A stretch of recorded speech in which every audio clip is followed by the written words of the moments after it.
Hi, welcome. My name is Mary Coffey, and I am a professor in the Latin American, Latino, and Caribbean Studies program and art history here at Dartmouth, and I'm also a specialist in Mexican muralism and Mexican art, which is why I agreed to moderate our panel tonight. Our panel tonight, for those of you who are online, is called Mexico as Border.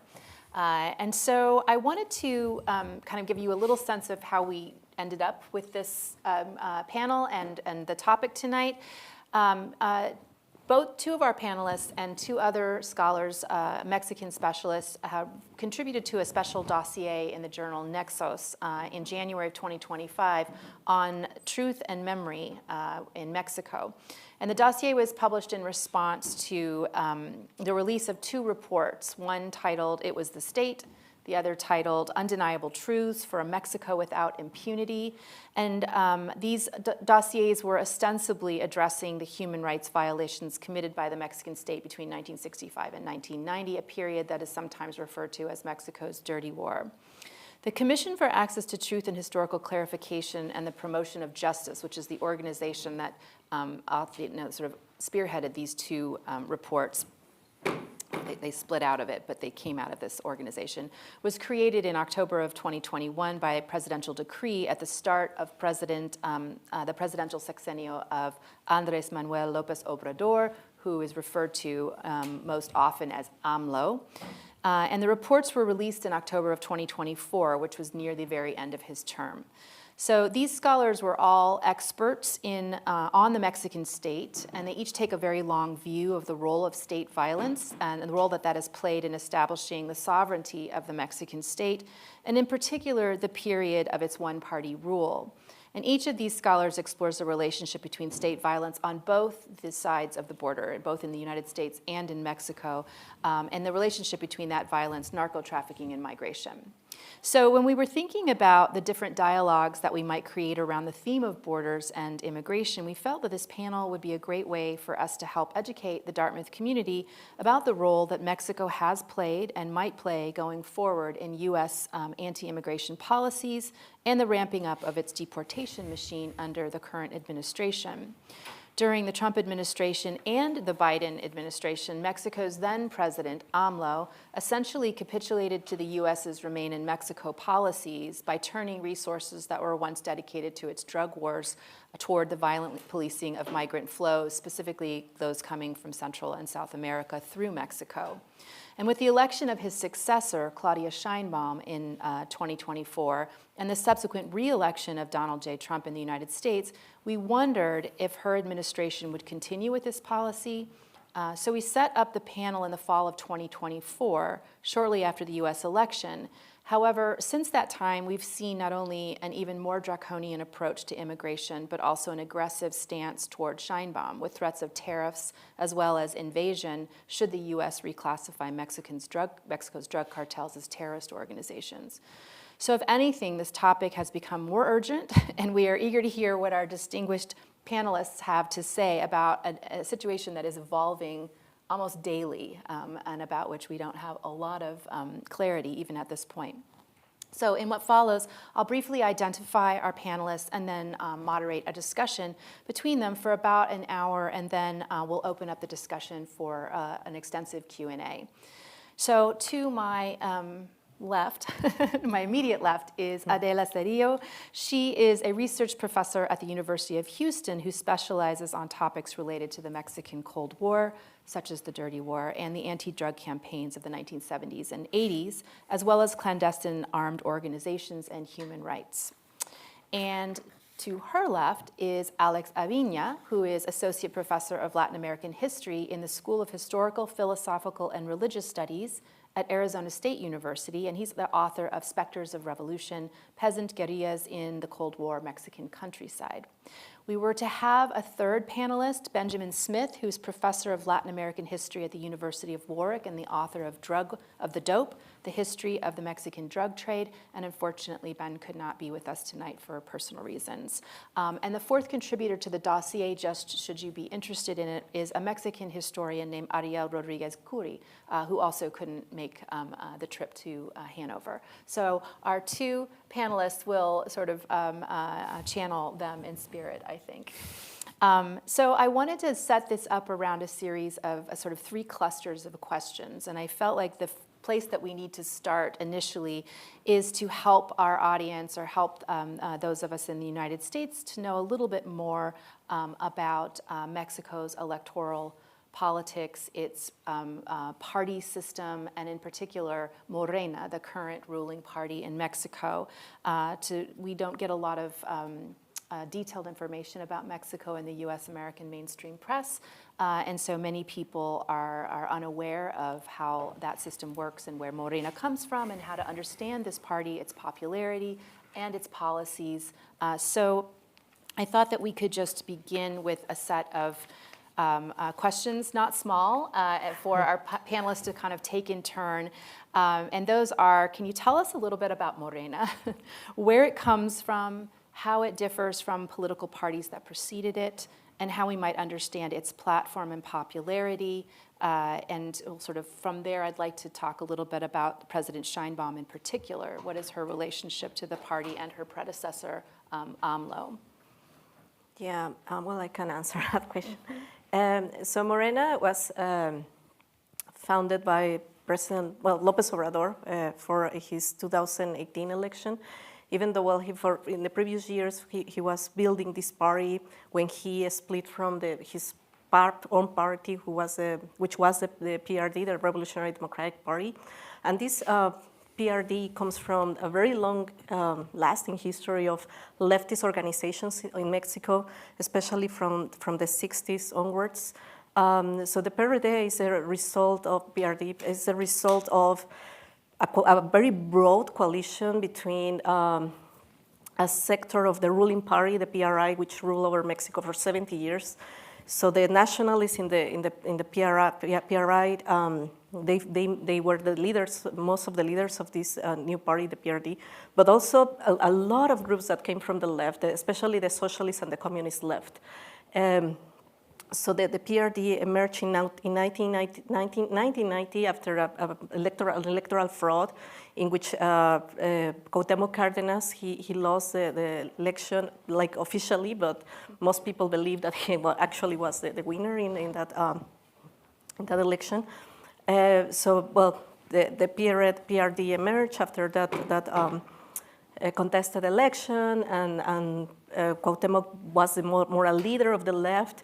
However, he lost the 2000 election to his rival, who was Vicente Fox, which was the candidate of the right-wing party, which is the National Action Party.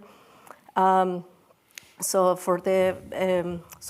was the president from 2000 to 2006, and then the second president was Felipe Calderón.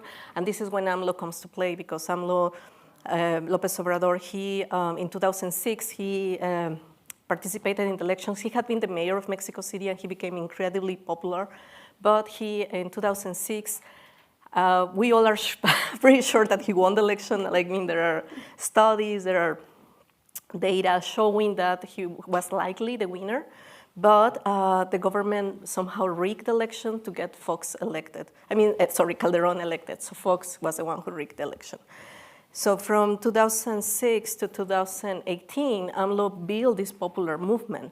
And what he did was he created a grassroots movement around his personality. So all the people who have several grievances because of the drug war, because of the cost of living, because of all sorts of grievances, they joined the party. And he was very strategic, because he visited every single municipality and in every single state across Mexico.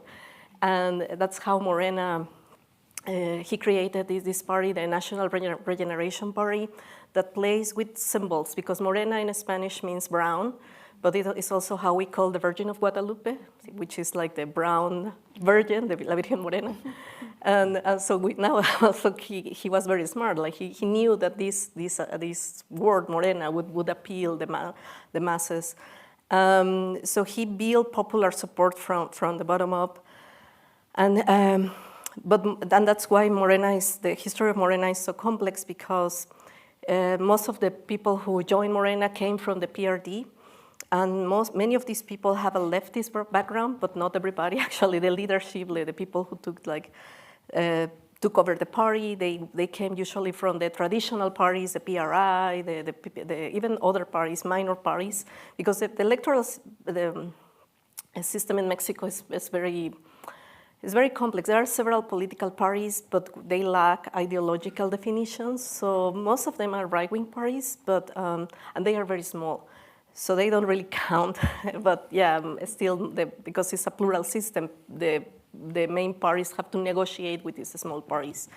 So Morena accomplished something incredible, which was in a period of a span of, let's say, from 2012 to present day. They have built hegemony. They are becoming the hegemonic party in Mexico, and they have defeat the opposition over and over again at the municipal level, the state level, and the national level. That's how Claudia Sheinbaum, the president of Mexico, she is the most voted president in Mexican history.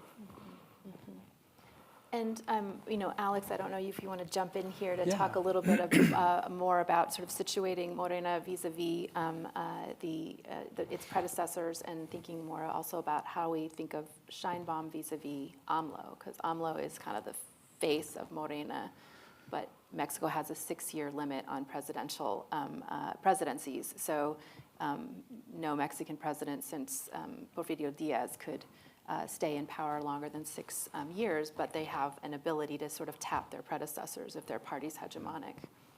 Oh, well, thank you for having me here today.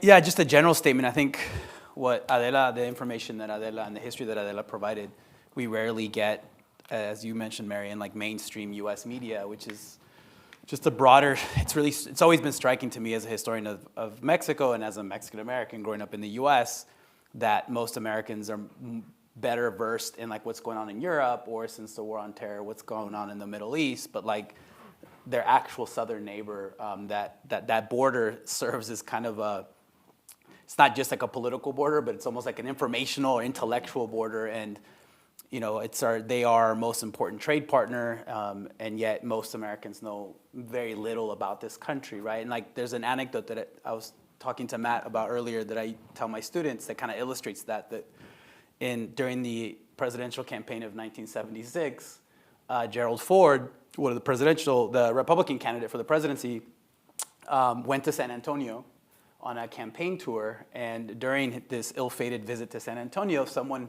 gave him a tamal to eat.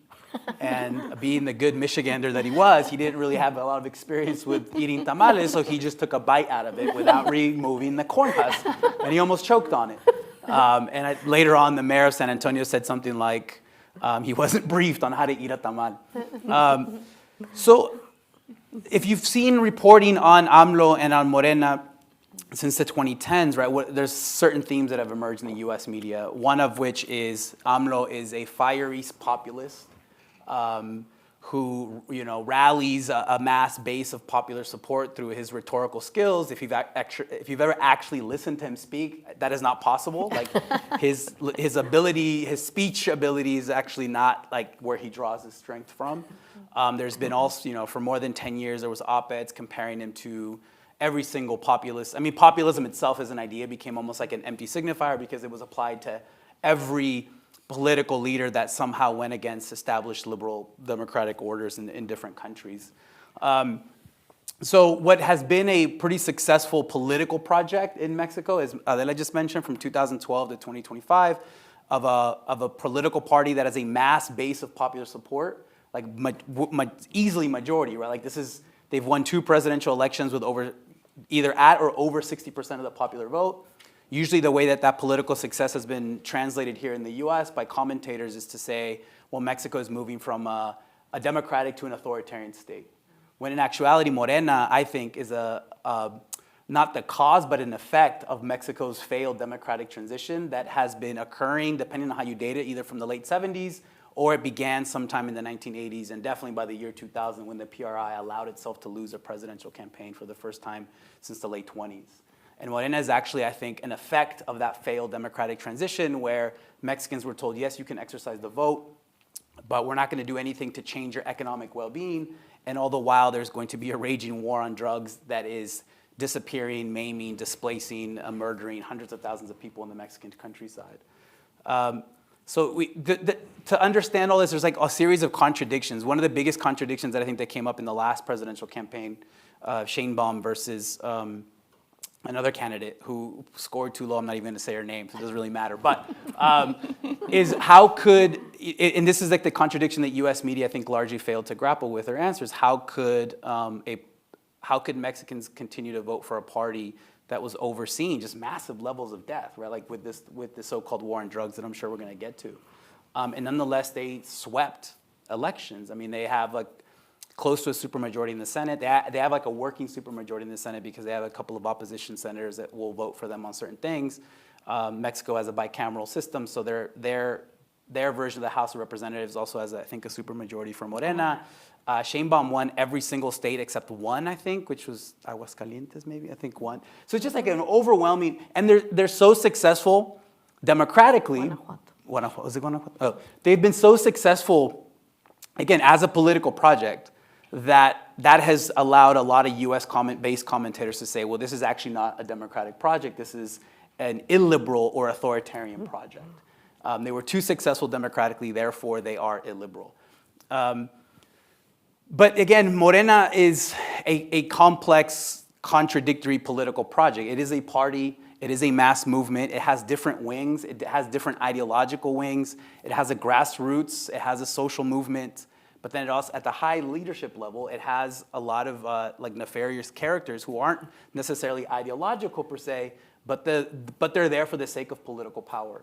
And one of the things that AMLO was able to do as leader of this party is to kind of mitigate or resolve some of those contradictions around his figure, around the mass level of popular support that he had as a political figure that had been in the public eye since the 1990s when he was leading resistance to like oil wells in his native state of Tabasco, to his time as a mayor of Mexico City, to the time in 2006 when he claimed that his presidential victory was robbed and he occupied Mexico City's most important street for months on end.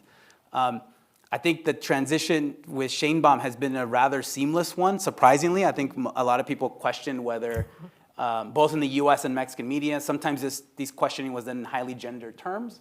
People could question whether she could actually serve as an effective leader because she was seen as someone who lacked charisma, who lacked personality, who was seen as cold. All these descriptions, again, that were in highly gendered terms that were used in both media atmospheres to describe her. And I think to many surprise, she's actually been a rather effective leader.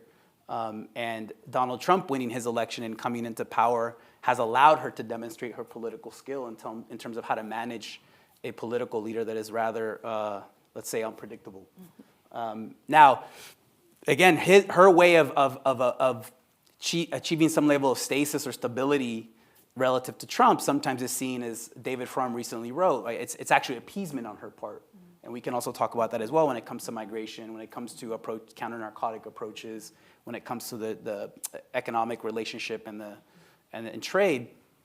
Or from another perspective, you can see that as part of her political skill. She knows how to, as they would say in Spanish, agarrar el toro por los cuernos. Like, she knows how to guide this bull that is rather unpredictable and has managed to do something that other countries have not managed to do. So, and I'm sure we can talk about that as well.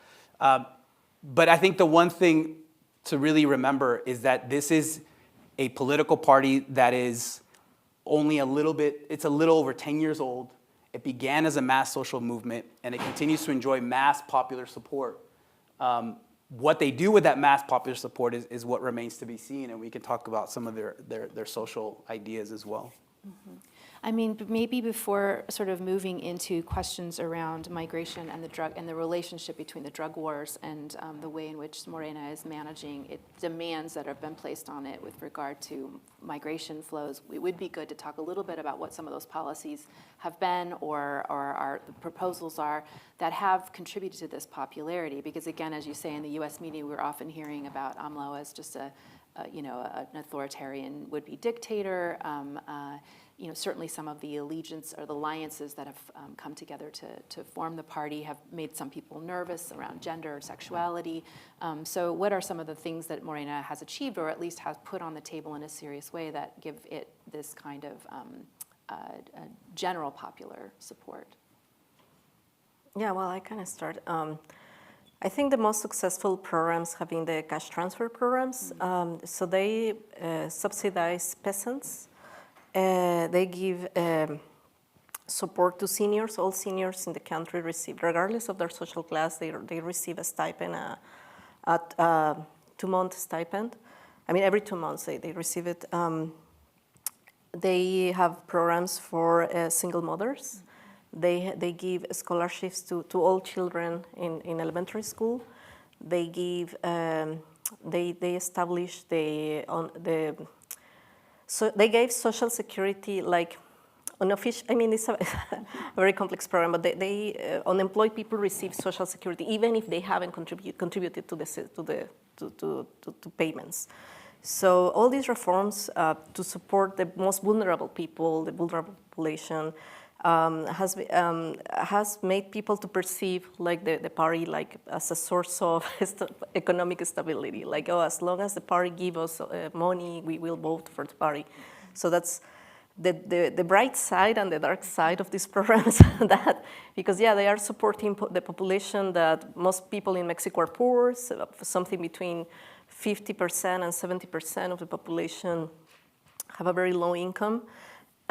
So these programs have supplemented, for sure, the income of most Mexican families, especially families that have a person who is a single mother, a disabled, a senior, and kids going to elementary school. Oh, can you imagine all these supports together? So that has been very good for the families. But other programs, other policies, I don't think have been so effective in terms, like, for instance, the policies regarding safety, public safety. No, numbers are, I mean, the problem with Morena is that they like to make these big statements, triumphalist statements, but in concrete terms, no, the public safety is a disaster. I don't think they have managed very wisely the issue with the drug cartels, because there's not a consistent policy. There's more talking than doing. Other policies, well, the cuts to most social, most institutions, they have budget cuts to use these funds, to channel these funds for the cash transfer programs. So the impact has felt the most in the healthcare system. Mexico, unlike the United States, most Mexicans have access to any type of healthcare. In the previous administration, it was called the popular healthcare. So that popular healthcare was dismantled to create something new, but that something new that doesn't have a concrete shape. So it's very we don't know what the government is doing with the public healthcare system. There are good and bad things about Morena. I think that's why it's so hard to make a general assessment, like, oh, is this good for Mexico or not? Because on the one hand, they are supporting millions of Mexicans as never before. On the other hand, all these budget cuts have had a dramatic impact on education, health, security, and so on and so forth. So I wonder if this is a good place to turn to the question of the way that Morena has approached the question of migration, and to maybe place that into a bit of a broader context around what are some of the sort of reasons that people migrate, both now and historically. How have previous administrations viewed the migrant population or enfranchised it or not, and what role how did AMLO respond to migration, which will entail a conversation as well about U.S., the sort of ramping up and the militarization of the border on the U.S. side and the kind of changing rhetorics around migration over the 20th and early 21st century. So if you start anywhere there. Start anywhere, okay. Well, in 14, no, I'm not going to go there. So when we talk about an issue like migration, in the US context, we tend to only focus on the American side, as if the United States is the only agent involved in, I'm trying to think of all the different euphemisms that we use to describe, border security, clamping down on undocumented migration, et cetera. But actually Mexico plays and has played a very important role in this, right? So, and the Mexican government has never been a neutral, in the 20th century, has never been a neutral partner or a neutral agent when it comes to migration to the United States. It's always been involved in some way. So for instance, in the late 20s, early 30s, when estimates vary, but maybe let's say like 1 million Mexicans and Mexican Americans were forcibly repatriated to Mexico as a consequence of the Great Depression, like the Mexican government participated in that. It wasn't just receiving these migrants, they were actively participating along with the US government to quote unquote facilitate the return of many people who actually were US citizens but got caught up in these dragnets and got sent to a country that they didn't really have much contact with, if at all. And this is something that's happened, if we fast forward to today, since the end of 2023, there's been a very deep and severe Mexican government clampdown on migrants who are attempting to cross Mexico to reach the US-Mexico border. So this is one of the reasons why we see historic low, what the Border Patrol refers to as encounters between Border Patrol agents and migrants at the US-Mexico borders, because the Mexican government, since the end of 2023, has been very aggressively going after migrants and preventing them from reaching the US-Mexico border. So the actual border for the US is the Guatemala-Mexico border, and the US has provided a lot of money to the Mexican government to build prisons in southern Mexico. The Mexican government used the National Guard, that was a federal police entity created by AMLO. It's been used primarily in migrant interdiction. There's all sorts of militarized checkpoints in southern and central Mexico to prevent migrant flows from reaching the US-Mexico border and to keep them there. It's a very draconian, punitive way. I mean, in many ways, it's an extension of US policy in treating migrants, although the discourse that people like AMLO, and especially President Sheinbaum, what they'll say is like, well, we have no alternative. So if we have no alternative, therefore, we are helping these migrants out of quote-unquote humanitarian reasons. So when they come into the country, we provide them with identity papers, we enroll them in different social programs, and we give them an opportunity to seek employment in country. So in many ways, both the Biden and Trump, which I see as a bipartisan project of Biden and Trump as an anti-migrant brutalization campaign, fundamentally and actively depends on the collaboration of the Mexican government that really took off under AMLO and has been continued under President Sheinbaum. But Mexico has other legacies and other traditions to draw from. So in the 1930s, during the presidency of Lázaro Cárdenas, Mexico accepted anywhere from 30 to 40,000 Spanish Republican exiles who fled that country after the nationalists led by Francisco Franco won that civil war. So Mexico accepted tens of thousands of Spanish Republican exiles who will then play a really important role, a cultural, political, social role in everyday life in Mexico. In the 1960s and 70s, as many South American countries became military dictatorships, the Mexican government also accepted thousands of exiles from Uruguay, from Brazil, from Argentina, from Chile, from Central America. Even as it was exterminating its own left, it was accepting leftist exiles from other parts of Latin America. Again, really drawing on Cárdenas's legacy in the 1930s of accepting those Spanish Republican exiles. So there are other legacies that the current iterations of the Mexican government could draw upon.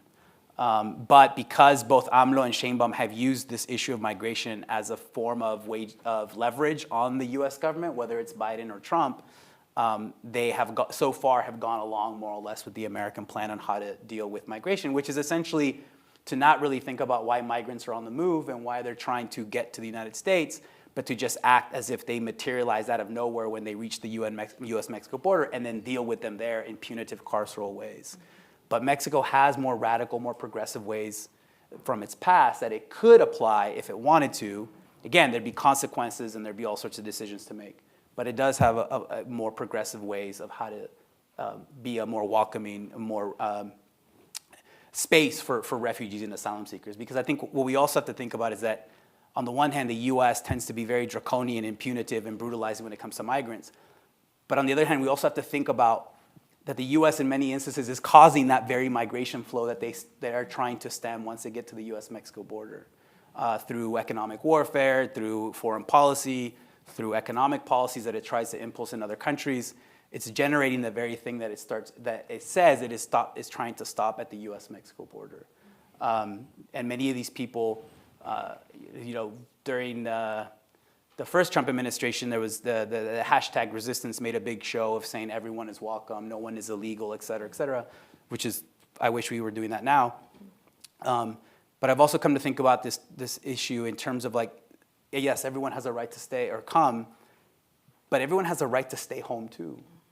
And how is the U.S. government actively undermining that right in people's home countries, I think is something that we should think about. And Mexico, in some cases, is caught in the middle and has been following usually American dictates, but it does have its own, different historical traditions that it could draw upon if it wanted to.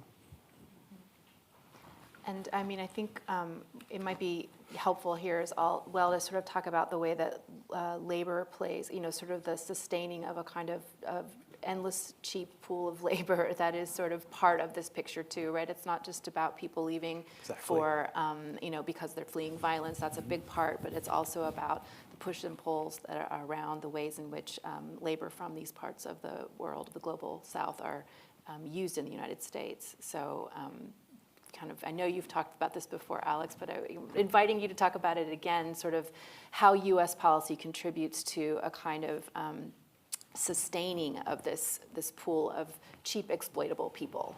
Yeah, I mean, I think that's what a punitive border policy does, right? You harden these borders, you militarize these borders, and by doing so, you instantly create like a segmented labor system within the confines of the U.S., and you create a cheap, expendable, hyper-exploitable labor force that, because of their undocumented status, will not seek their labor rights, will not seek to unionize, are very expendable. I mean, we have so many stories, so much research that shows instant anecdotes of these undocumented migrants going to collect a check. The employer doesn't feel like paying them that week, so they call ICE or La Migra on them. So one of the consequences of like Bill Clinton's border policies in the 90s is by hardening and militarizing the borders, it prevented people from crossing the border who used to cross the border easily to work in the United States and then go home. After this, they couldn't do that crossing because it became too dangerous, too risky, so they actually stayed in the US. But by staying in the US, they became part of this segmented labor pool where you have a highly exploitable, highly expendable labor force that benefits the bosses, benefits capital, because it divides the working classes. One of the things that we've seen since the 90s is discussions in the U.S. that somehow migrants are stealing people's jobs, or migrants are lowering other people's wages. But that's not the fault of the migrants. The fault is it's capital's fault. The fault is this border regime that is designed to create that hyper-exploitable, expendable labor force that is going to be living and working in the shadows. And we saw this throughout the 2010s when you started to see thousands of unaccompanied minors from Central America showing up. Many of them, where did they end up? They ended up working as children in dangerous jobs as highly exploitable, highly expendable labor in construction, in restaurants, in dangerous factories instead of going to school. So that's one of the economic and political functions of the border. It's not to keep people out, it's to keep people in. And then that creates all sorts of conflicts within the working classes of the United States. So it can create a kind of valve that can be sort of open and shut at will, and the people are being kind of flushed in or out. Well, I think one of the reasons the dossier suggested that this would be a good group of people to talk about immigration is because the dossier, in looking at, in the Nexos dossier, looking at these two reports, right, that were kind of commissioned at the start of AMLO's administration and released at the end of his administration, as you note, is we're part of a kind of ritual of presidents sort of opening up the past of Mexico's state violence to supposed sunshine and the promise of some kind of revelation or justice or fundamental change change would follow. And I think the conclusions that were drawn from each of the members of the panel were that these dossiers didn't quite live up to that promise. But the reports were specifically targeting the sort of history of state violence, initially in the 60s and 70s, looking at state suppression of leftist movements, popular movements, but by the 80s and 90s, it starts to become more and more about the state's relationship to drug violence in Mexico. And so I thought maybe part of us thinking about this conversation would be thinking about the role that the drug wars are playing in not only Mexican politics, but also in the sort of rhetoric around migration, as we now start to hear more commonly arguments that Mexico's drug cartels are terrorist organizations, which, were that designation to be applied, would open up a whole new set of sort of tools for intervening in Mexico's domestic affairs. Maybe providing a little bit of this sort of backstory on the sort of role that state violence has played in Mexico in its establishing its kind of precarious sovereignty, and the sort of the problems of violence in Mexico, and the ways that the drug wars have evolved or emerged in that context.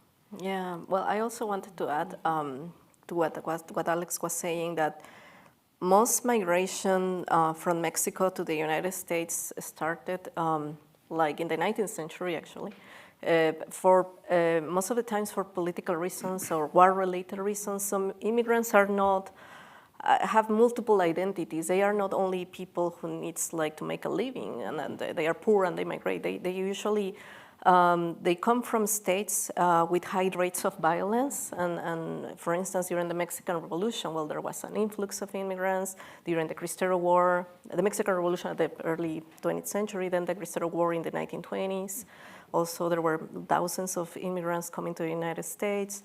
Then during the Second World War, there was this Bracero program, which legalized for the first time this migration. Then during the Dirty War, also hundreds, maybe thousands, we don't know, of immigrants arrived in the United States. And finally, with all the collapse of the land reform in Mexico in the 1990s, also that's how up to 12 million immigrants from Mexican origin arrived in the United States. So most migration in Mexico is not just poor people coming to the north, to the so-called north, but every time people come is because they went through something catastrophic, something that disrupted their lives in a way that they were not able to stay in their hometowns. So when people just look at them as, oh, the poor people that are stealing jobs, whatever, they don't have any empathy because they don't know what these people have gone through. And on the other hand, they have no idea that, I mean, how hard it is for Mexicans to get asylum. In the United States, most Mexican asylum requests are denied. Up to, for instance, in the Biden administration, something between 85 and 95% of the asylum cases were rejected. So Mexicans, unlike immigrants from all over the world, Mexicans have never received, despite all this long-lasting history I have told you about, they have never received this acknowledgement as refugees that come from a very dire situation in their hometowns. So they are having a stereotype as the poor people, the poor brown people. And regarding to your question, there's also another misunderstanding about the war on drugs, that the war on drugs started in 2006 with Felipe Calderon's initiative to wage a war on drug cartels. That's not how it started. There's a long history too that started in at least since the 1940s with the first major anti-drug campaign that was coordinated between the US government and the Mexican government. It was actually the name, the Great Campaign against drug grower producers. That comes from this idea that the so-called source control model, that drugs should be destroyed since they are grow by these communities, that most of them are poor drug growers, and the only reason because they grow opium poppy or marijuana is because they don't have other crops that are as profitable as these ones, the illegal crops. So the anti-drug campaigns have intensified from the 1940s up to present day. It's a very story that has been escalating, and a story in which the United States has always intervened. It's not Mexico by itself, or the United States by itself. It has been always a binational problem. And we, at this point, we might ask, like, in this long arc history of anti-drug campaigns, while this war has been a failure, but because people are still dying, drugs are still coming to the United States, and it's not a Mexico problem, it's a binational problem. And the reason, because these drug cartels criminal organizations have grown exponentially is precisely because of the failure of the war on drugs, because the strategies that the U.S. government has implemented in Mexico have systematically failed. They have used a counterinsurgency framework to try to destroy these drug cartels. But the problem is that the Mexican government is very complex. The Mexican state is very complex. Mexico has lots of police and military agencies, and many of these people in the national security apparatus is colluded with criminals, with drug cartels. So how can a state that is so corrupted and infiltrated by these criminals can defeat itself? Like if the state was fighting against actors that are their allies. So that's why the war on drugs has been largely a farce. And the United States government acknowledged that farce, but they keep providing money and resources to the Mexican government to follow the same strategy that has failed for the past 60 years. And the problem is that the war is a goal in itself. The war is a business. Killing people is a business. So there's no real incentive to end up with this war, because it's very profitable. And I think that's something I like about Claudia Sheinbaum. She, over and over again, she repeats the numbers that most of the weapons, up to 95% of weapons that come to Mexico illegally come from the United States. And so that's how, well, of course, the military-industrial complex plays a big role in this killing machine. But also drugs. Drugs are extremely cheap to produce, especially because these drugs are produced with slave labor from people who are kidnapped and disappear. So slave labor in plantations or clandestine labs, and all this circuit of death in which so many people get killed for drugs to come to the United States. And then poor law enforcement, because corruption happens at both sides of the border. So Mexicans are stigmatized and stereotyped as these corrupt guys from a dysfunctional government, a narco state. No. I mean, how can you have the most powerful country in the world being unable to stop this drug trafficking? There's no way. With all the technology that they have, that this government, this country has, there's no way they cannot stop the drugs from coming. And it has nothing to do with Mexicans or poor border controls. It's corruption too, corruption on this side. I know you have something to say about this as well, Alex, about the role the United States plays in the Mexican drug war and drug violence. Yeah, I think the war on drugs is not on drugs. It's not about drugs. So if, I think to use an example that I just mentioned about how Sheinbaum always mentions the role of U.S. weaponry in fueling the drug war, so-called drug war in Mexico, she made a point in one of her mañaneras, her weekly or her daily press conferences after the Trump administration designated Mexican drug cartels as foreign terrorists. She's like, well, you guys are arming the foreign terrorists, so what does that make you? And it's a similar thing. If they accuse Mexico of being a narco state, then what does that make the U.S.? 3% of the world's population consuming 80 to 90% of the world's illicit drugs, consuming the overwhelming majority of fentanyl, for instance, right? So, but the war, as Adela mentioned, the war on drugs is not about drugs. It's both in the U.S. and Mexico. It does a lot of work in other dimensions of life. In Mexico, I think, as your research shows, and some others in my research, in the 1960s and 70s, that version of the Mexican war on drugs was a lot about extending state control into rebellious hinterlands that had resisted the exertion of centralized state control into everyday life in those particular places. And they waged a war on drugs as a cover to really take out dissidents, political dissidents, and to really go after social movements, and in some instances go after armed revolutionary movements that were trying to overthrow the Mexican state. There's also the issue of like raising moral panics around drug consumption that has been very politically and socially productive in the US and in Mexico. In the 1970s in Mexico, there was a moral panic about drugs. One of my favorite research findings was a newspaper article with a title that says, "Watch out, men smoking marijuana can be turned into women." And like the whole article is about, Mexico's leading scientists have evidence that show that men who smoke marijuana start to grow breasts and will become women. Like that's like the definition of a moral panic around gender in the mid 1970s in Mexico, which is still like, when I found that I couldn't stop laughing. So the war on drugs does a lot of work, except get rid of drugs and get rid of drug consumption, illicit drug consumption.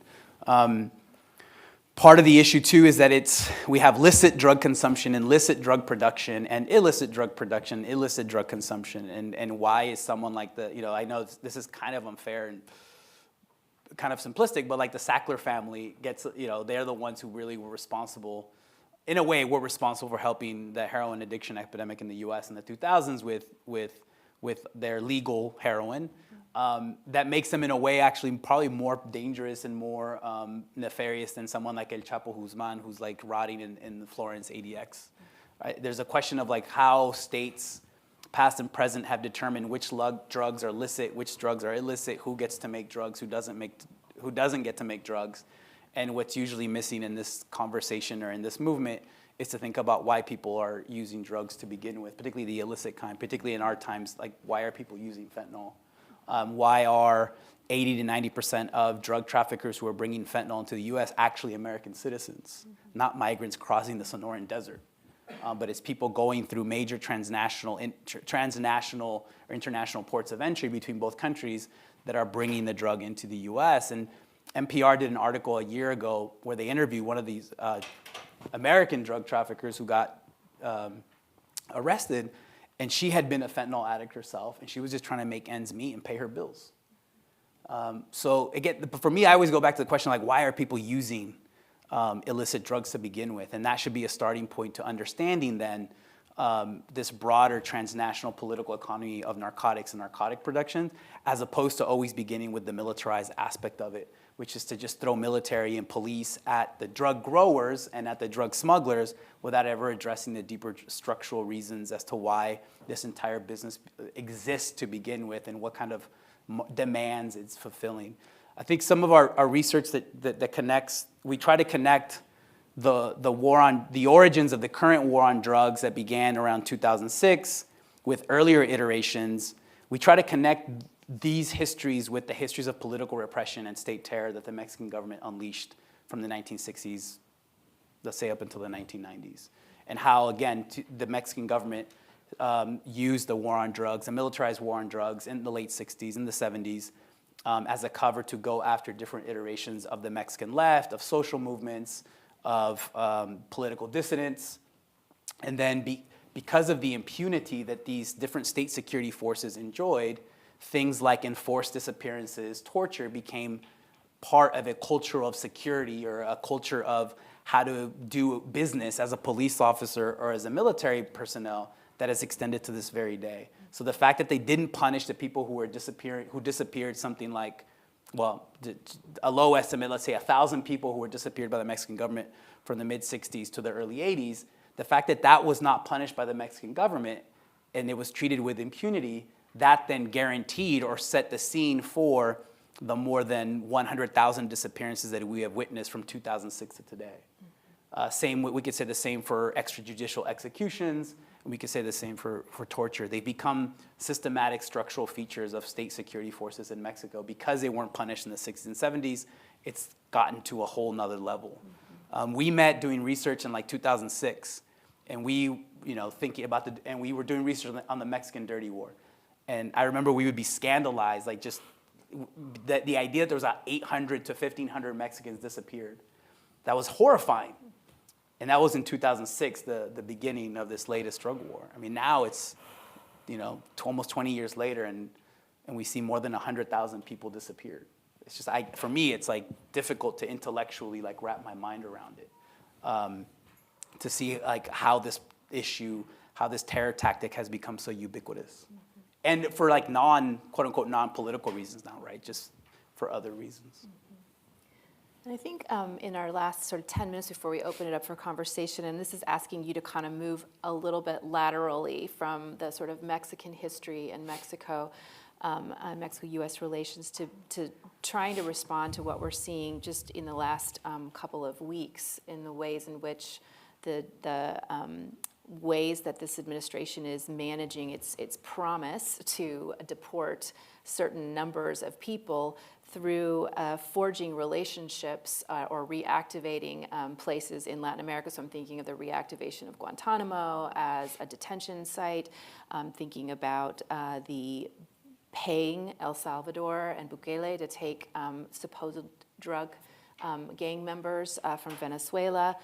We've already seen multiple instances where administrative mistakes were made, and as well as Panama, for example, taking largely Asian and Middle Eastern migrants. And I'm just wondering if you have any thoughts about how we, but also how Mexico might respond to this, what feels like a kind of totally new, or not totally new, but a new iteration of a kind of hemispheric realignment, where some of these systemic features that you're pointing to that have resulted from this lack of accountability in certain places are now being sort of operationalized in the United States for spectacular effect. I don't know if you have anything to add to that. Yeah, sure. Well, first of all, Mexico has been reluctant to become a safe third country. During the López Obrador administration, Trump requested to the Mexican government that Mexico become a safe third country, and López Obrador said no. And then Trump says, well, then I will put 50% of tariffs. Trump has always used tariffs as a weapon. So AMLO accepted that to control migration at the southern border, what Alex mentioned about Guatemala. I mean, the National Migration Institute in Mexico has always been brutal, but since Trump established this policy, it became a lot worse. They began to beat immigrants, people who were trying to cross the Mexico-Guatemalan border. So they were shot, they were beaten, and then, so migration has been discouraged, and this is important to emphasize. I mean, the trend for so-called illegal immigrants coming to the States has been decreasing. So Trump, first of all, he's lying when he says like, oh, there's a major invasion, unprecedented invasion of immigrants in this executive order that he signed. What the language is, well, first of all, very racist and very inaccurate. It plays with the trope of the barbarians that invaded the Roman Empire, and that's how the empire collapsed. And so he's replicating that idea that by barbarians, invaders are attacking our empire, which is ridiculous, right? So because there's no such invasion, the numbers are there. There's a clear trend. So less immigrants are coming because of this violence that they experience in their journey from mostly from Central America to the border. So they are brutalized, well, by the immigration authorities, by drug cartels, by gangs, even by citizens, which is very sad because Mexico usually was very welcoming with foreigners. But now people are very frustrated, and they are channeling their issues towards immigrants. Immigrants are used as scapegoats, which is new to me. I mean, this is not the Mexico that I know, in which everybody is so friendly and warm. So that's one of the reasons, because less and less immigrants are coming. They are I think one of the main reasons is because they are kidnapped by these drug cartels, and they are forced to work as slaves in what I mentioned, that they work at plantations, drug plantations or labs. or they are even forced to become sicarios. So this has happened for the past 20 years. It's not new. But yeah, less and less immigrants are coming. And on the second hand, the fact that, well, Mexico is a de facto, say, third country, like safe third country, because Mexico is doing an effective work in preventing immigrants from moving to the States. But on the other hand, well, it's not, Mexico hasn't gone as far as Bukele in El Salvador or the president of Panama. I think the worst case is El Salvador, because they are even like providing the facilities to lock people, innocent people, without due process, no human rights, no civil rights, nothing. The whole process is very arbitrary. It's an actual state of exception, because there's no rule of law. The rule of law is suspended, so people have no any legal resource that can be effective at this point. So the whole situation has become a transnational problem. Clearly, all these immigrants that have been dropped in Panama, or especially the ones in Panama, people from all over the world, immigrants who were kidnapped by ICE, they were sent there to Panama. They don't speak Spanish. They don't know anyone there. They cannot return to their countries because they migrated, for some of them for political reasons or for economic reasons. So yeah, that's an extremely cruel policy. And another important aspect is that the multiple identity of immigrants. I want to emphasize that most of these immigrants are not poor people, but they are people who have experienced atrocities in their countries, people who have suffered a lot, people who have witnessed the worst, and they are very traumatized, and they think about the United States as the only place they can be safe. It's a place where they are not going to be bombed. They are not going to witness these atrocities that have become so common and prevalent in other parts of the world. So these people who have already suffered so much are treated like subhumans, are completely dehumanized, treated like trash, like garbage, that the country needs to get rid of this garbage. And that's really humiliating, infuriating. And I feel powerless because I have never seen this level of disrespect for human life, even though I study violence and I study atrocities and human rights abuses. Yeah, this government is setting a new law. Yeah, I'll say two things. I think right now in Latin America in general is at a dangerous crossroads, because Bukele does offer an appealing option for the Latin American right. There's been talk about like a pink tide too, right? So in reference to when Latin America in the beginning of the late 90s and early 2000s, a series of center-left or leftist politicians were elected into power, but that was during a different economic moment where Chinese economic development was really fueling the commodity boom in Latin America, and some of these leftist or center-left leaders came into power during a time of plenty. This new potential pink tide 2.0 is in a different economic situation. Plus, you have a resurgent right in the region that does see someone like Bukele and his governance model as an appealing option. And I feel like there's a very clear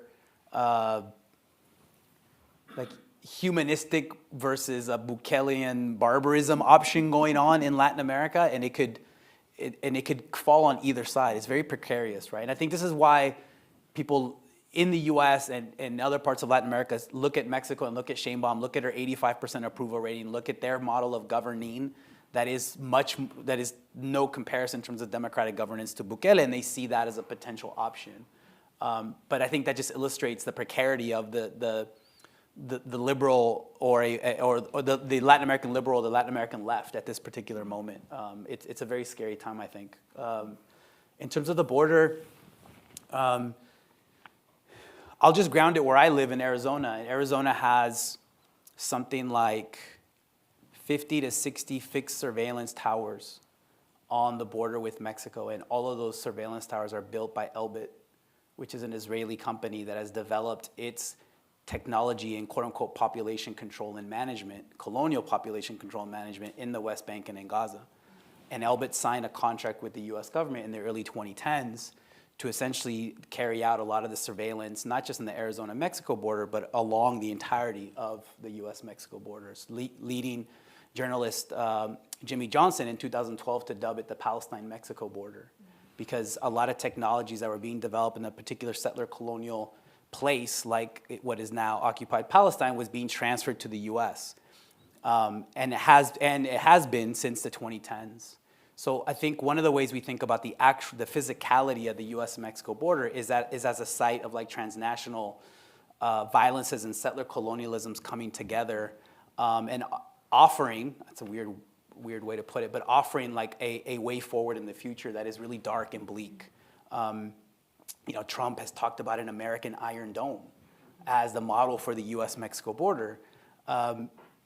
So this is one of the reasons why when we think about the border, we have to, I like how you put it, we look laterally. I think we also have to displace it geographically, while at the same time looking at the actual physical materiality that is a US-Mexico border. If you just look at the actual space, and you look at the surveillance technology, you look at the wall technology, you have past and present of US empire and other forms of like Israeli settler colonialism built into this system. Right? So one of the things that I always think about is the idea that Truman in the late 40s used materials from Japanese internment camps to build a wall on the California-Mexico border, or Clinton using helicopter landing pads from the Vietnam War and repurposing that to serve as walls on the California-Mexico border. Or now we have, since the 2010s, we have Elbit using technologies that they developed on Palestinian populations, transferring that to the US-Mexico border. And for me, the way I see that as one potential way forward in the future, and one that we, I think, have to actively work against. Because the US government may be going after undocumented people, they may be going after naturalized citizens, they may be going after green card holders simply for expressing free speech or their First Amendment rights, but they're not going to stop there. I think this is a broader project of governance that is extremely right-wing, that is fascistic, and that is one that should inspire all of us to resist, because that particular form of governance is highly undemocratic, and it's highly, you identify an internal enemy, and that internal enemy will get wiped out or transferred, as we've seen with these horrific videos, very polished, highly produced videos. They almost look like a movie, right, of these people, Venezuelan and other migrants being transferred from the U.S. to Bukele's mega prison in El Salvador. That looks like a movie. We were joking earlier with Matt, it looks like a fascist Michael Bay movie, which might be redundant because Michael Bay's movies are kind of, already heading in that direction in some instance. But that's a scary future. And we are in a moment where, we should actively try to stop that future from becoming a reality. And in the US, at least this time around, it seems like we're on our own, and the grassroots are going to have to develop and push the resistance, and not depend necessarily on a more high-level political or economic elites. Well, I think that's a great place to turn the conversation over to people in the audience to ask questions of our panelists, or to continue the conversation, or to ask us, or to have us go in different directions than what we've already done so far. We have a microphone because this is also being live cast, so people are watching from other places. So we ask that you be willing to speak into the microphone. Go ahead. Well, first off, thank you very much for this. Me gustó mucho de parte de un hondureño. Significa mucho ver esa representación, ¿no? First, I just wanted to ask a sort of clarifying note on what you said about the 100,000 disappearances. I've heard some about like a crisis of disappearances in Mexico, but I'm quite unsure what it means, but it sounds really important, no? The sort of word evokes these things from the Cold War, but I imagine that it's evolved into something different. Back home, I have some context for that. During the state of exception, there are an increasing number of disappearances by the state, but I think principally by criminal groups in Honduras, right? So that leads me to where do they end up? The little I know about Honduras is that there are a good amount of children that are taken by the gangs and the cartel. And a lot of them end up, say, in like San Francisco in the fentanyl trade. So yeah, I just wanted to ask about those disappearances.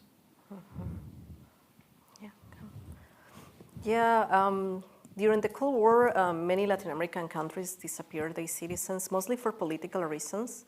Mexico is the only country that disappeared people not only for political reasons, but also allegedly because of they were drug traffickers. But these Truth Commission reports that Mary mentioned also show that the Mexican authorities disappear transgender women, prostitutes, homeless people, peasants who were protesting for land reform.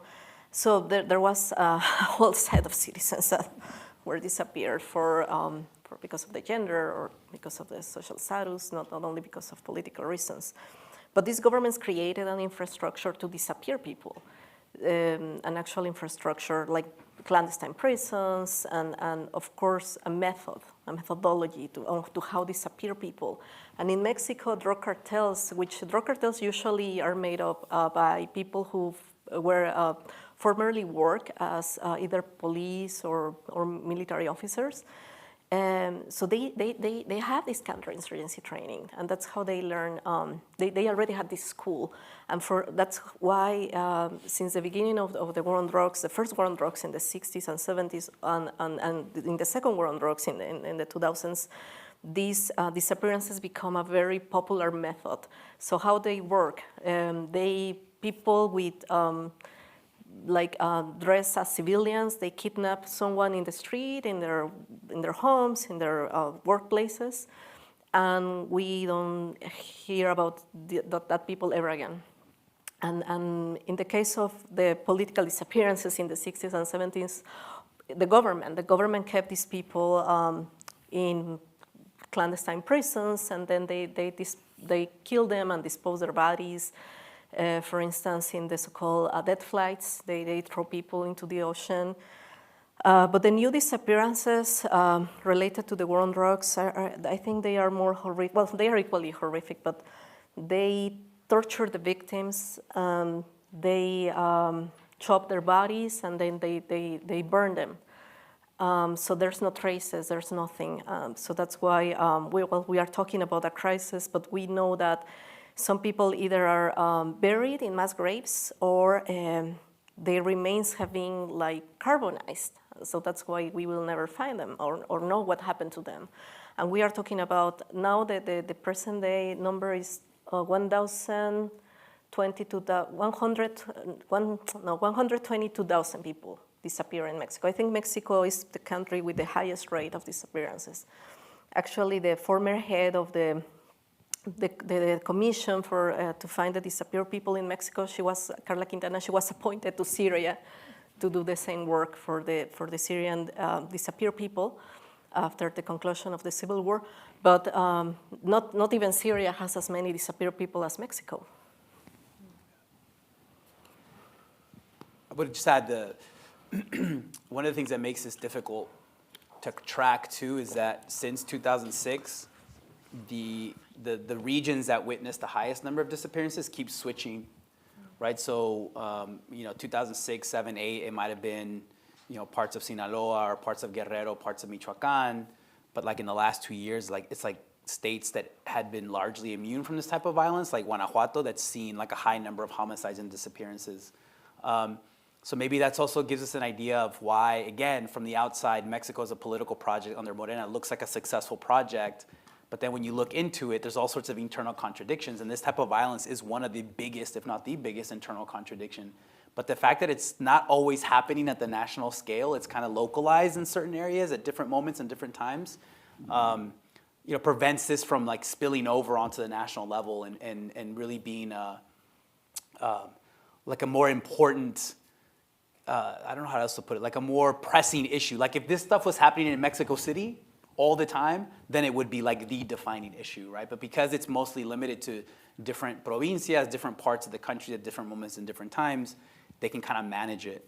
And at different moments, Felipe Calderon infamously talked about one time they interviewed him about the disappearances, and he said, well, it must have happened to them because they deserved it. They were somehow they were like, he basically said they were involved in the business.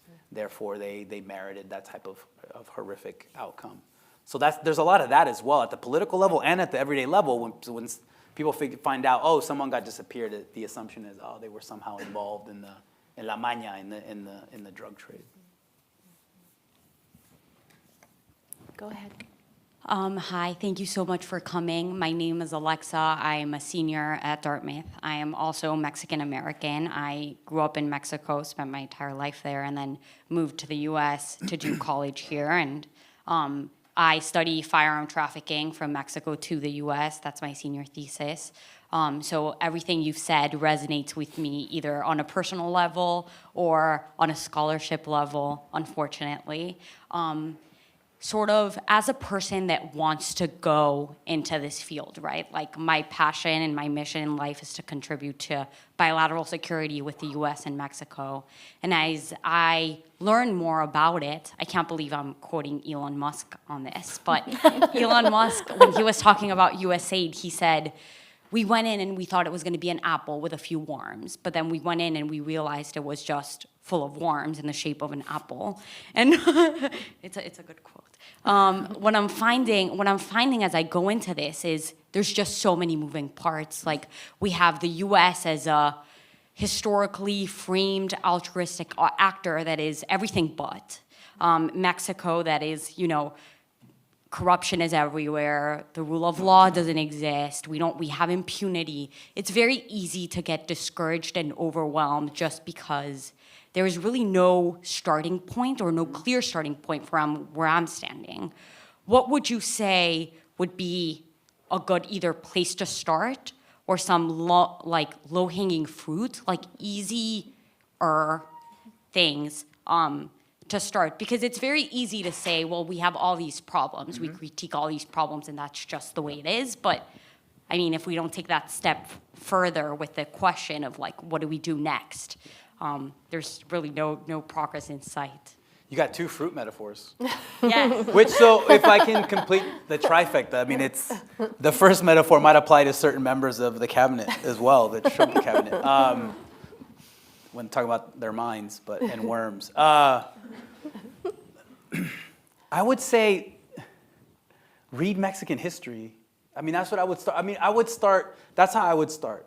Is that there's a historical context to all of these things that we've talked about today that I think if Americans knew a little bit, had a deeper historical understanding of Mexico beyond sepia-filtered movies, beyond very superficial, devoid of historical context mainstream media, if we had a slightly deeper historical understanding, then that would give us, I think, a deeper insight into the problems that country is facing that are unique to Mexico, but it would also, I think, highlight the transnational nature of all these problems, right? You mentioned what you're researching about gun trafficking.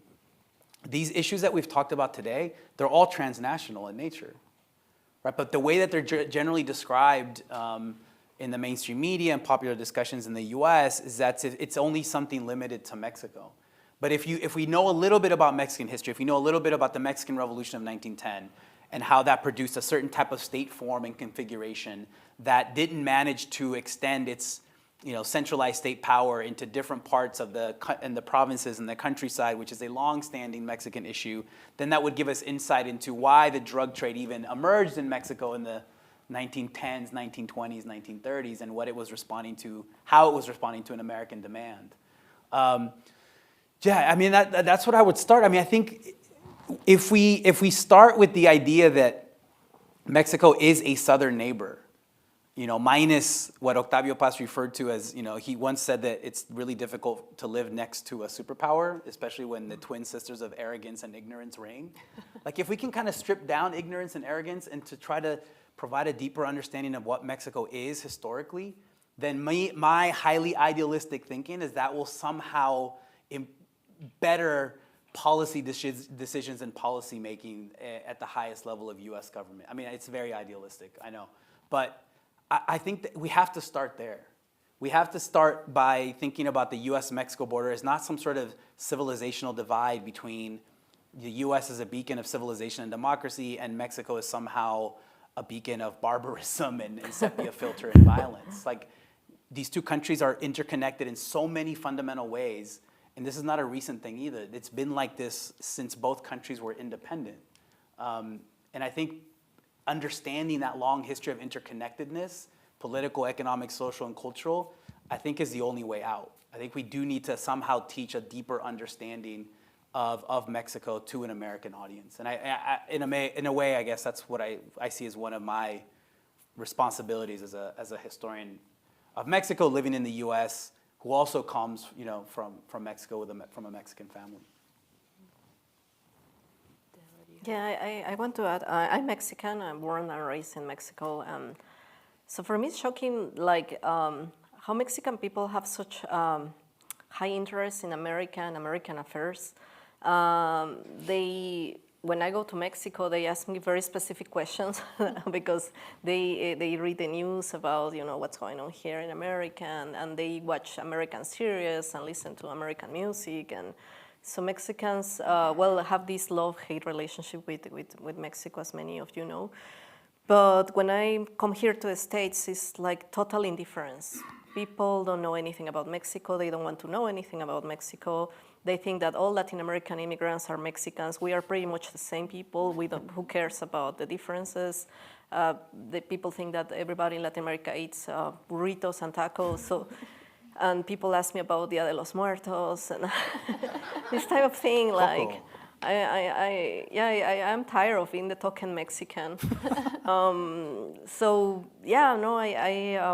I think that raising awareness or interest about Mexico, we are a lot more than Frida Kahlo. We are a lot more than tacos and burritos. We are a lot more than our problems and all the problems that we have. We are a lot more than that. And I think humanizing Mexicans would be a first step. Who are they? Like, people in Mexico, we are so different. Like, people from central Mexico, we are so different from southern Mexicans, northern Mexicans, western Mexicans.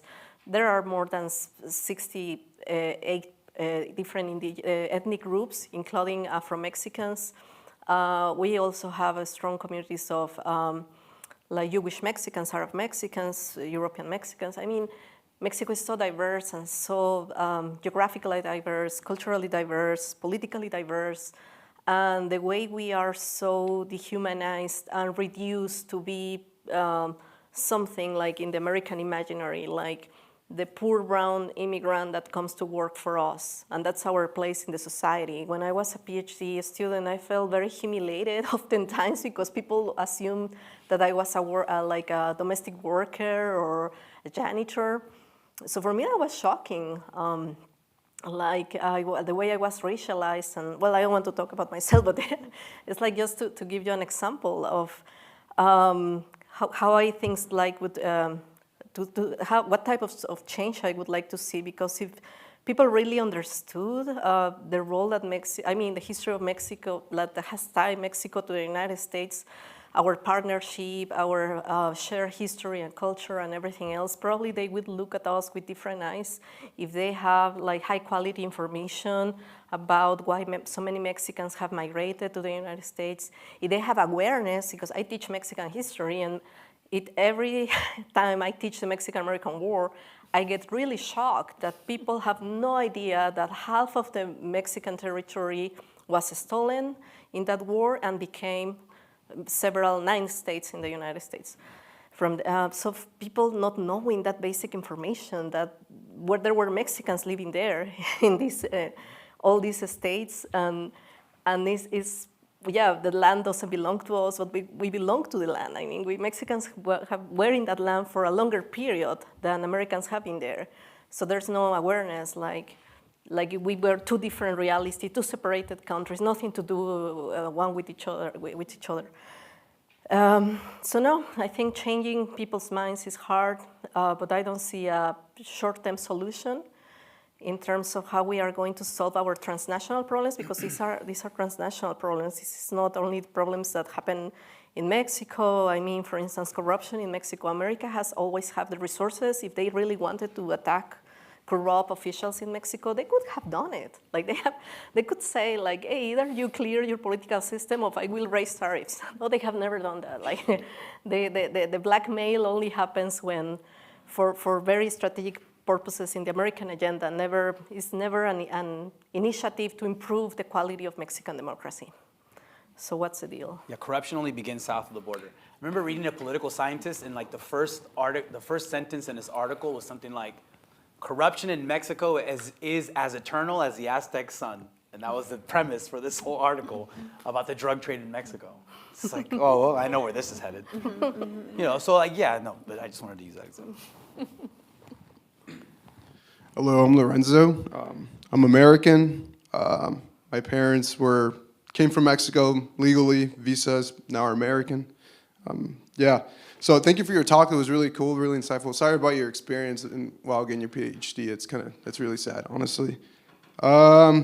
So I have really two questions, but one I want to hit is, and you two brought up Bukele in El Salvador. So in 2015, El Salvador was the deadliest country in the world. And then as of 2024, it's practically the safest country in Latin America. I just read the AP News. And I'm trying to understand, because you said the methods are barbaric. And in my head, I'm like, okay, if it is barbaric, then there's all these murders going on. What's more barbaric than murder? And maybe we don't all agree with his methods, but also I'm not El Salvadorian, I'm American. So why do I have a say to what he does to make his country feel safe for the women and children there? That's my first question. Actually, we can just leave it there. Well, I mean, now since last part of your question, I mean, the U.S. government is paying Bukele to accept people who are being deported there. So it's our tax money. So we have a very direct relationship to that. But I think my answer to your broader question is that, you know, this is something very specific to Salvadorian history, and you guys actually at Dartmouth have like one of the leading experts on El Salvador, Dr. Jorge Cuellar. But what I would say is, you destroy the entire social fabric of a society, and you tear up your own constitution, and you tear up and violate individual rights to create mega prisons and to throw some criminals in jail. But then a lot of innocent people are also getting caught up in those. And there's no due process. There's no habeas corpus for people who we know got rounded up in Bukele's gang raids, and they got put into these labor camps. Essentially, they're like slave labor camps. They're mega prisons. They're put to work. And there's no way to get them out.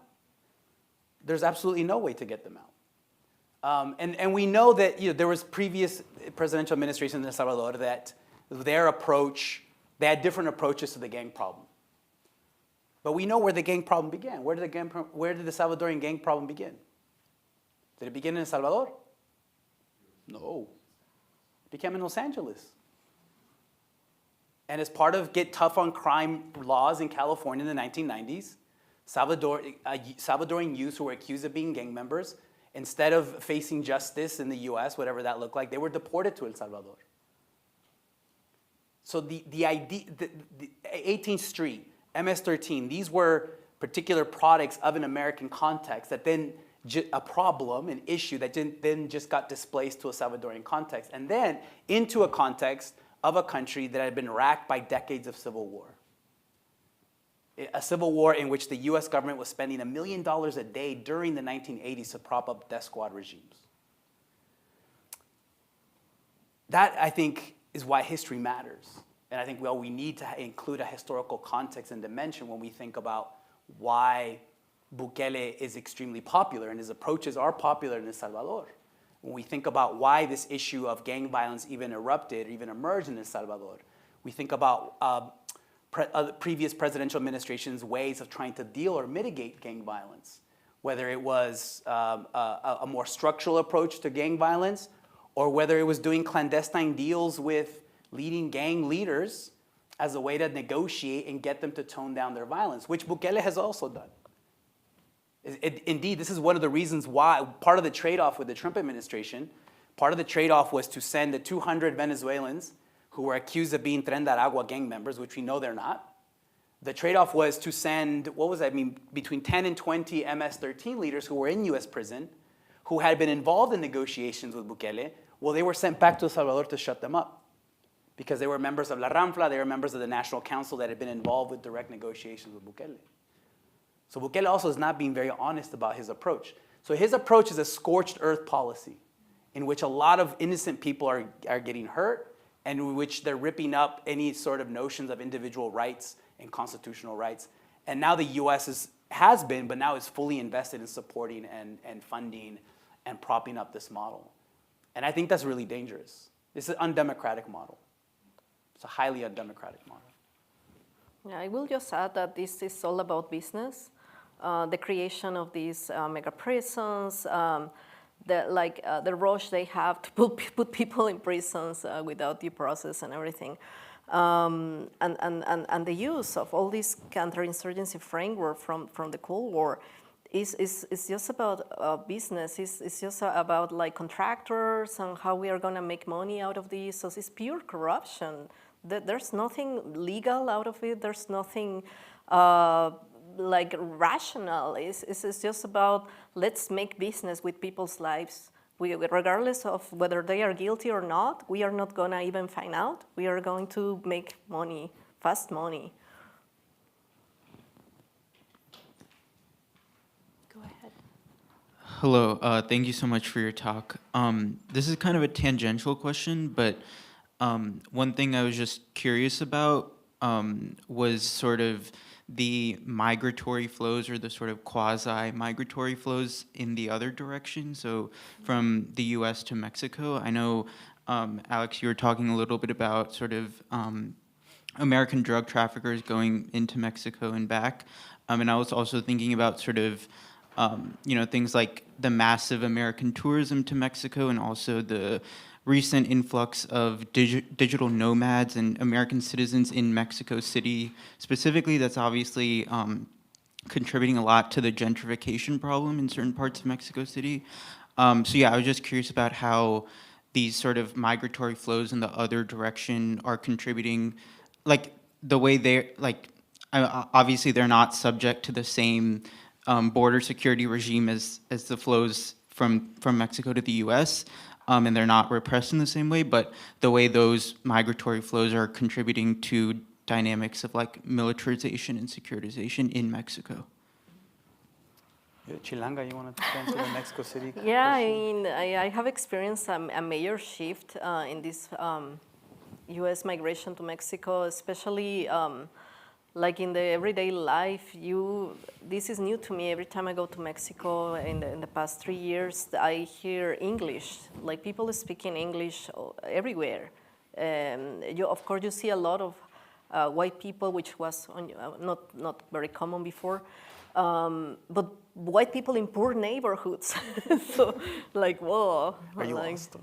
Yeah, so, and this created, I don't think this creates a problem per se. The problem is that all the people who want to make a profit out of these new immigrants, because, yeah, of course, the people, the landowners, they increase rent, they use everything all buildings in which people have lived for 20, 30, 50 years, all of a sudden, they are no longer available. People cannot pay these rents, and then they have to leave these buildings. So they are used as like for Airbnb to rent to tourists.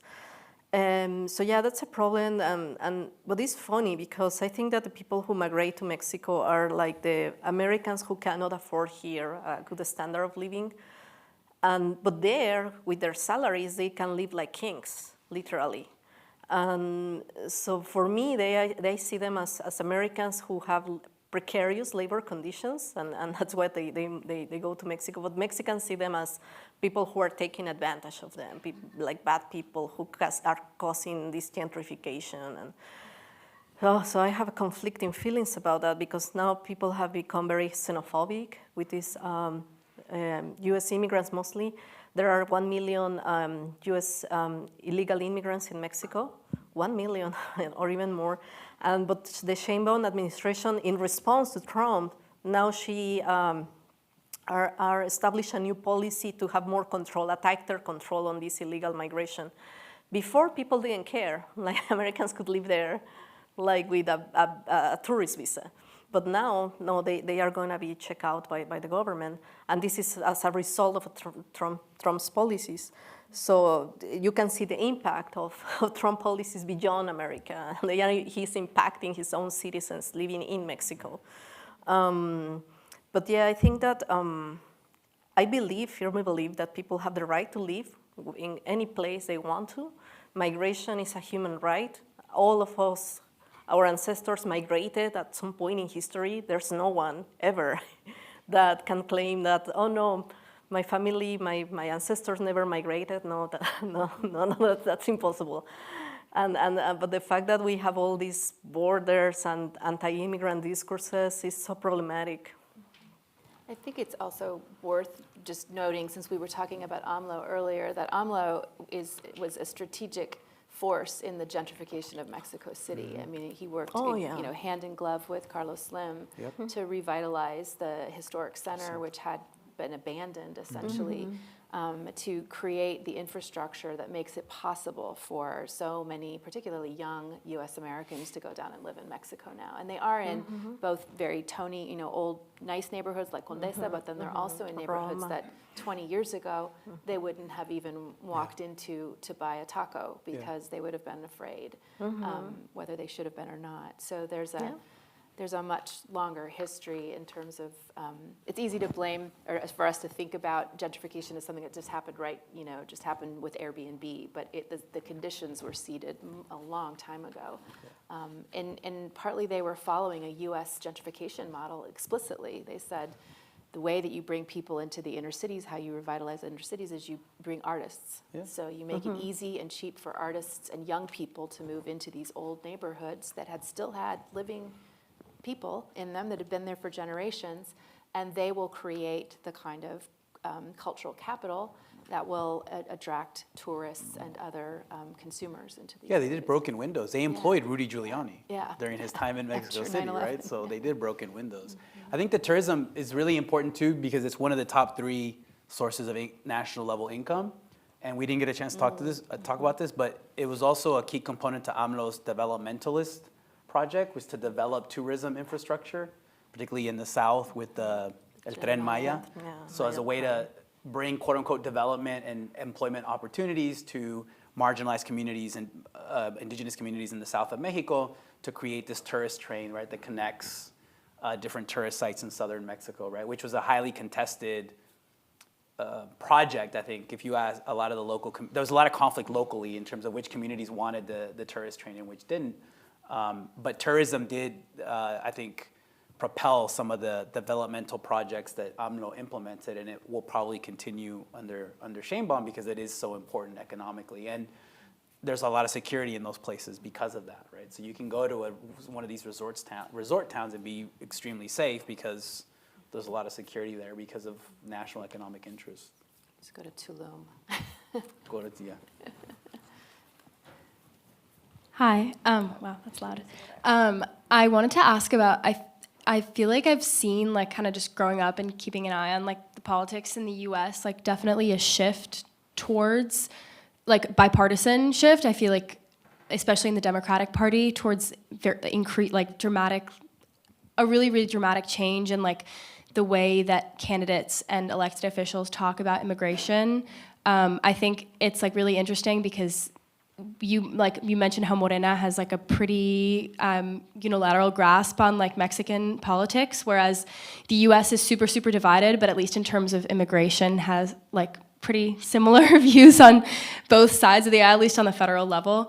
So can you talk a little bit about how like kind of different administrations have caused like changes, I guess, on the other like side of the border, just kind of these different approaches and like at the border kind of rapid changes in policy that kind of just get like torn up and then, like all those kind of different like switches and changes over the past, several administrations? I think, it's this bipartisanship that exists with regard to I mean, already framing it as border security, I think, is highly problematic, and it already sets up our way of understanding the border and migration that is highly problematic, and that tends to justify some of the worst policies, right? Because who can be against border insecurity? You have to be for border security, and therefore that's gonna like lead to bipartisan approaches to really horrific policies. But it's something that starts under the Carter administration in the late 70s, but really takes off in the 1980s under Reagan, and then really it's under Bill Clinton where you do have a bipartisan approach to migration, undocumented migration, that is really punitive and it brutalizes undocumented migration. So this policy in the 1990s that is called prevention through deterrence, this idea that gets implemented, well, it begins in like separate border towns, but then becomes a policy under the Clinton administration where you militarize major border towns and cities as a way to funnel migration flows through dangerous areas, with the idea being it's such a dangerous crossing that migrants would not in their right mind attempt a crossing through like the Sonoran Desert, where I live. That policy resulted in creating the most deadly migrant land route in the world in the Sonoran Desert. Low estimate is something like 10,000 people have died since 1994 trying to cross that, but a lot of these people are never found, so the estimates like by No More Deaths, which is a migrant support group, is probably like 50, 60,000, that's what they say. And there's been bipartisan agreement. Part of it is because it was a very Clintonite strategy, right, of triangulation, that he could use this issue of migration to hit Republicans on other policies that he wanted to accomplish that the Republicans were against, but he knew that they would support a more draconian approach to migration and border security. And that's pretty much been the strategy for both political parties. The thing is, you can't out-nativist the nativists. So if you're a Democratic Party politician, you keep ceding ground to the premises and the underlying ideas that are driving the nativist Republican policies for migration, you're letting them win the argument. But they see this as like a short-term measure without realizing or without caring, I don't know, that they're losing this argument, and this argument is only resulting in more a brutal border, quote-unquote border security policies at the border, while losing politically. Because people who are, like American voters who are motivated by this issue, they'll see, okay, I have like border warrior light and actual border warrior. They're gonna go for the border warrior, right? Like, why are they gonna go with the light version? And then the craziest thing about this all is that it doesn't work. Like by their own metrics, right? Like if the American, it's the most highly, right now, the US-Mexico border is the most militarized it's ever been. And yet people are still finding ways to cross. Like it fails. By its own metrics, it has failed to keep people out. And yet we still keep adopting the same bipartisan approach without stepping back and thinking like, wait, maybe this doesn't work. And then obviously, from my perspective, I would look at it from a more human dimension. But politically, it is kind of insane to see the Democratic Party continue to try to out-nativist the nativists, and they continue to fail. And yet they're not like learning the lesson. And I think one way to kind of find a way out of this is to be a lot more honest about migration and to be a lot more honest about why people are coming here to begin with. And who are the people who are coming? I think your comment earlier about humanizing people is a really powerful one. There's a reason why Trump can say all these people are Tren de Aragua or MS-13 gangs. Well, because the Biden administration did more or less the same thing. They just used a different discourse. This whole thing of using tattoos to identify a gang member, well, that was the thing that the Biden administration asked the Supreme Court to consider. And now the Trump administration is taking off. Yeah, it's a really crazy dynamic, I think, that has only led to worse things for people who have come to the U.S. both without papers and with papers, as we're seeing now. I would add that I don't really see the difference between the soft line and the hard line. Obama deported 5 million people, and Trump, during his first term, deported less than 3 million people. So now he plans to deport 11 million immigrants. Most immigrants, there are other like 47 million immigrants who are here legally. So only 11 million are illegally, but he creates this panic around immigrants, like, oh, all these illegal immigrants and who are criminals. So the criminalization of immigrants Well, of course, lacks, it's not grounded on any evidence, it's not factual. Most immigrants are not criminals. The records show that only a tiny portion of immigrants have committed crimes, and sometimes they go to prison for very minor offenses, like they drive without a driving license. Most people don't have access. In most states, people cannot, immigrants without documents cannot apply for a driver's license. So most offenses are as ridiculous as that. They are not criminals, and they pay taxes, millions, billions of dollars in taxes, and usually immigrants have to use fake documents, which doesn't mean that these are like forged documents. No, these documents are from people who have a social security number that sells their social security to immigrants to use it for job purposes. So this means that immigrants cannot save money for their retirement. So the people who American citizens who have rented their social security numbers are the ones who are keeping the money that corresponds to immigrants. So immigrants are exploited on so many levels that it truly shocks me. This like how many Americans, millions of Americans, perceive the immigrant as this evil force that is undermining the country. I wonder why. Like people who are very vulnerable, people who have fled horrific situations in their home countries, and people who are just has come to this country to make it more diverse and wealthier. So I think we must completely change our understanding of immigrants and migration. And I would lastly add that the separation between Mexican immigrants and other immigrants, Mexicans are never seen as refugee seekers, while Cubans, Venezuelans, Hondurans, Nicaraguans, Salvadorans, all of them have received a special status. They have a temporary protected status that, well, now Trump is changing. But these migration policies have been used by both parties, the Democrats and the Republicans, for political purposes, for strategic purposes.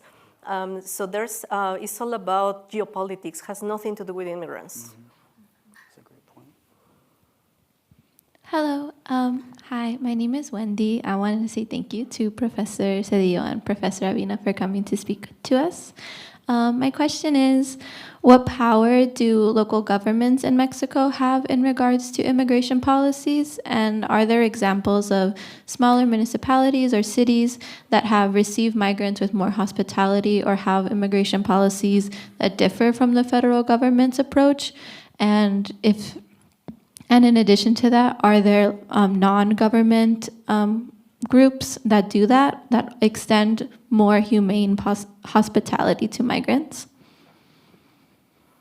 There's definitely, I'm not sure about the local government issue, but there's definitely non-governmental, like safe houses and casas de refugio, albergues, that, especially along the U.S.-Mexico border, that do provide refuge for refugees and for asylum seekers. There was also different religious groups as well, particularly in southern Mexico, who, at least in the early 2010s, when you started to see the mass migration of Central Americans, there were religious organizations beginning in southern Mexico that would provide food, assistance, and shelter. I think we saw a shift once AMLO came into the presidency. There was a shift where I think once he adopted a more Trumpian, once he went along with Trump's vision toward Central American migrants, there was almost like a hardening that you kind of saw work its way down to certain aspects of Mexican civil society. Some individuals who had become famous as being like the helpers of migrants became big AMLO supporters, and then all of a sudden they stopped being supporters and helpers of migrants. But there is a network of Mexican civil society organizations throughout the country, particularly on the U.S.-Mexico border, that do provide some of those services and help. I'm not sure about municipal governance in terms of... No, I would say that especially in municipalities and states that are recipients of large immigrant population, Immigrants coming from the United States, they are very welcoming because these immigrants usually they come with resources, so they are well treated. But there's not like an official policy like most states and follow the federal government guidelines. These programs like to welcome the paisanos, and well, these programs have had different names. But yeah, the idea is that the official policy is like, well, welcome the people who are returning, and they claim at least that they are going to help these people to find jobs and to have some resources. But the resources that every Mexican has access to, like the public health care, free education, that's for everybody. I mean, that's nothing peculiar. But of course, the government is saying like, we want that immigrants rest assured that we are not going to leave them by themselves. But yeah, I wouldn't say that there's something very particular about the Mexican policies at any level that really actually supports immigrants in a more effective way.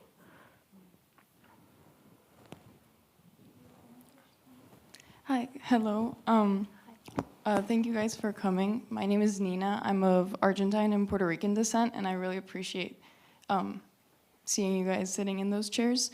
My question is a little bit unrelated, so apologies in advance, but I want to ask about the current rise of authoritarianism in the US and how I see that Americans in particular like to associate the US with Western powers and first world countries, but I was wondering how scholars or historians or whoever are comparing the US and the rise of right-wing extremism in the US to the recent waves of the far right in Latin America, because especially at least from what I know in Argentina, estamos en el horno. So I'm just trying to see how academics are making those comparisons. Well, I have a funny anecdote that I told Alex this morning, that in Latin America we have a major debate on whether the dictatorships in the 60s and 70s were fascist regimes. And there are authors that claim that, yeah, they were like local expressions of fascism, not following the European fascism, but their own local expressions with their own characteristics. Another scholar said, no, because in Latin America, things were not that bad. But when the Trump administration started to implement these far right-wing policies, everybody in academia, everybody I know said that this is fascism. And then I thought, wow, if this is fascism for them, what would they think about Latin America? So we are super fascist then.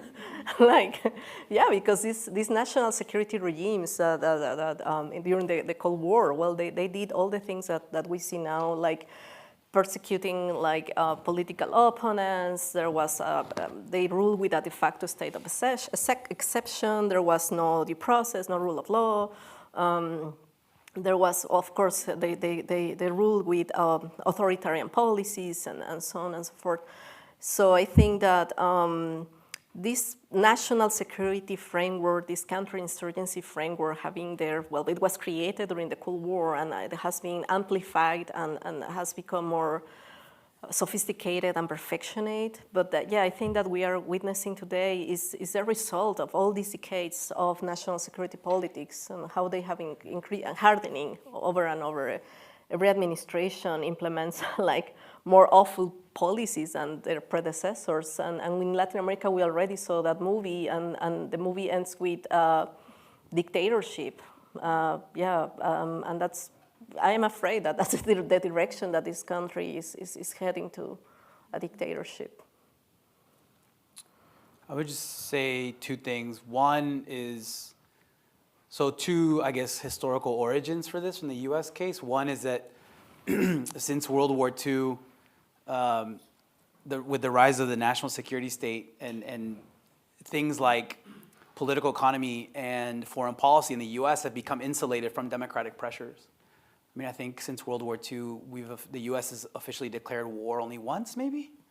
but we've been at war a lot since the end of World War II. And despite popular pressures against war, whether it's Vietnam or Iraq or whatever, the executive branch, as the executor of foreign policy, has become an imperial office in being able to wage decisions relatively immune from popular pressure. So I think that's one source to understand Trump. The other one, I read Trump as coming from like, if there's a fascism debate in the US, like it's a very parochial, provincial US debate about whether this is fascism or not. And there's a group of scholars who say this isn't fascism because it deviates from the European model, which is like, anyway. And then there's another side that says, no, this is fascism. But one way I read, so let's say if there was a fascism in the US, it developed on the border against migration. And that's where Trump comes from, right? So in 2015, I remember watching this on TV when he came down the golden escalator. And what did he say? He said, Mexicans are rapists and criminals and they're not sending their best. And I remember thinking at that moment, this guy has a good chance of winning. Because I lived in California in the 1990s, and Pete Wilson, who was the governor of California, had almost the exact same discourse, and who actually worked for Trump in the first administration, one of his main advisors. And he was a Republican governor who did awful things in San Diego in the 80s as mayor of San Diego, and then applied those anti-immigrant policies to California on a state level, when a Republican could be elected. That's how old I am. That's how a Republican could be elected to the governorship in California. So Trump comes from that tradition that goes from like border fascism or migrant brutalization, and how that feeds a particular nativist right-wing imaginary that gets manifested in people like Pete Wilson, Pat Buchanan, and he just is unique in melding it with another like origin source of like U.S. political culture, if we want to talk about that, which is real estate, right? George Washington was a real estate guy. I mean, so that's always been another like long-standing variant in U.S. political leadership. So I think that's what the border has always been quote unquote fascist or authoritarian. And the thing is, borders are everywhere now. It's not just the physical space of the U.S.-Mexico border. It's not just Canada and the U.S. The borders have become internalized.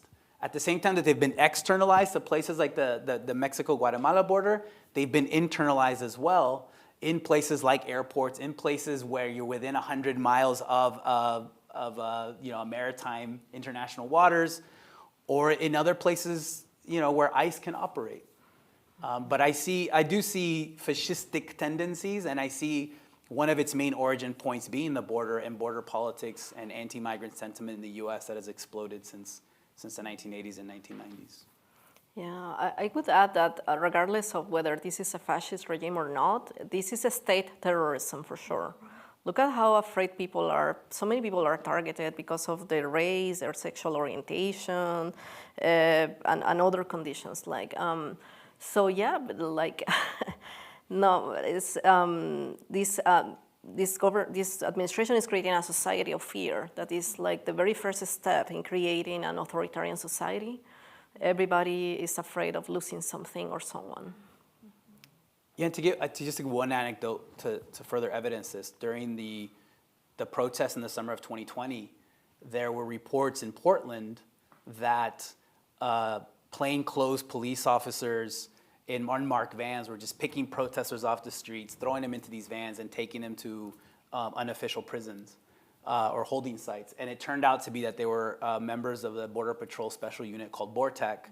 And these were agents who had received training in Iraq and Afghanistan, and then who came back home and were essentially disappearing protesters momentarily. So you also have this thing of like the post 9/11 war on terror mixing with like a war on migrant situation. And that also, I think, is giving, fueling, I think, what you're talking about, Adela, in terms of like state terrorism. And even saying it out loud, sometimes I think, man, I'm being hyperbolic. And then you read about U.S. citizens getting snatched up off the street of Chicago and being held for longer than 24 hours because an ICE agent thought that they were undocumented. And the only thing that saved this guy from being held longer was that he, for some reason, had his social security number on him. So then I'm like, okay, maybe we're not being hyperbolic. And there's something going on.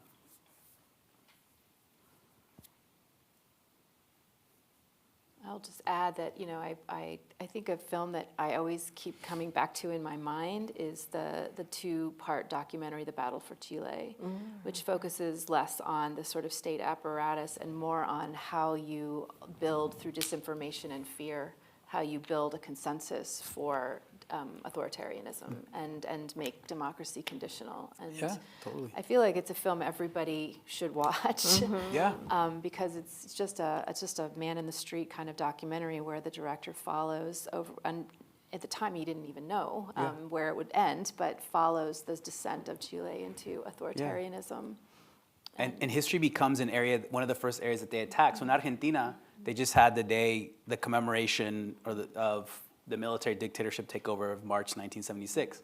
The current president of Argentina released a 20-minute video of historical revisionism, of his take of why the military dictatorship took power. And it was a horrific historical retelling, right? Where it was using old myths and essentially telling the military's version of the account of providing the military's interpretation of why they took power in 1976, but making it a little more palatable for a general audience. So history matters, historical narratives matter, and they try to always go after that in the beginning. Yeah, the fascists are always obsessed with history. Like the fascists, the original fascists in Italy, they were obsessed with the Roman Empire, even though the 20th century Italy has little to do with the Roman Empire.